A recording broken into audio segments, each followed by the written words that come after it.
பெரும்பாலும் ஆண்டு விழா, விளையாட்டு போட்டி, கலை விழாலாம் பெரும்பாலும் நடைபெறுவதில்லை. காரணம் பல்வேறு பிரச்சனைகள் வரும் அப்படிங்கிறதுனால அதையெல்லாம் மீறி இப்பள்ளியினுடைய தலைமை ஆசிரியர், இதற்கு முன்னர் இருந்தவர்களும் தொடர்ந்து இந்த பள்ளியில ஆண்டு விழாவை மிக சிறப்பாக கொண்டாடிட்டு இருக்காங்க.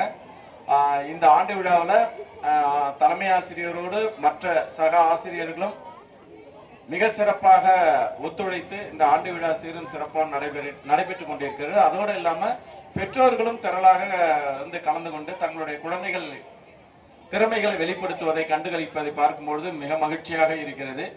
இந்த விழாக்கள்லாம் எதற்கு அப்படின்னாக்கா, எதற்காக இந்த விழா வைக்கிறாங்க சொல்லுங்க பார்க்கலாம். எதற்கு ஆண்டு விழா வைக்கிறாங்க, விளையாட்டு விழா வைக்கிறாங்க, இலக்கிய மன்ற விழாலாம் வைக்கிறாங்க? நல்லா படிக்கணுங்கிறதுக்காகயா இல்லையா?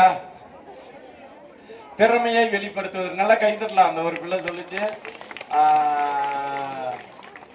உங்களுடைய திறமைகளை வெளிப்படுத்தணும், அதே சமயத்துல எப்போதும் படிக்கணும்னு இல்லாம ஒரு மன அழுத்தம் குறைஞ்சு ரொம்ப மகிழ்ச்சியா இருக்கணும்.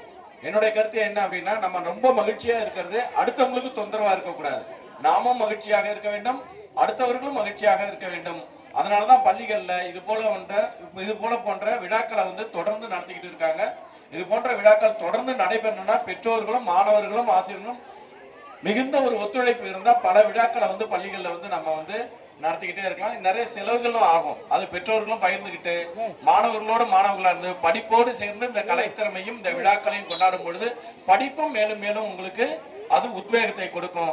அதனால நீங்க ஆண்டுதோறும் இந்த விழாவில் கலந்துகிட்டு உங்களுடைய படிப்பு திறமையையும் உங்களுடைய தனித்திறனையும் வளர்த்துக் கொள்ளுங்கள் என்று கூறி வேண்டி விடைபெறுகிறேன். நன்றி, வணக்கம்.